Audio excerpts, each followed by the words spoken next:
ఈశ్వరా పరమేశ్వరా చూడరా ఇటు చూడరా, రెండు కన్నుల మనిషి బ్రతుకును గుండె కన్నుతో చూడరా, ఎదుట పడని వేదనలను నుదుటి కన్నుతో చూడరా. ఈశ్వరా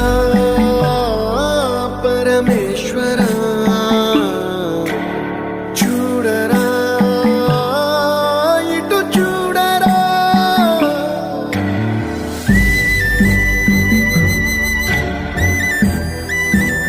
ఏదో తీరమేదో గమనమేదో గమ్యమేదో, లేత ప్రేమల లోతు ఎంతో లేని కన్నుతో చూడరా.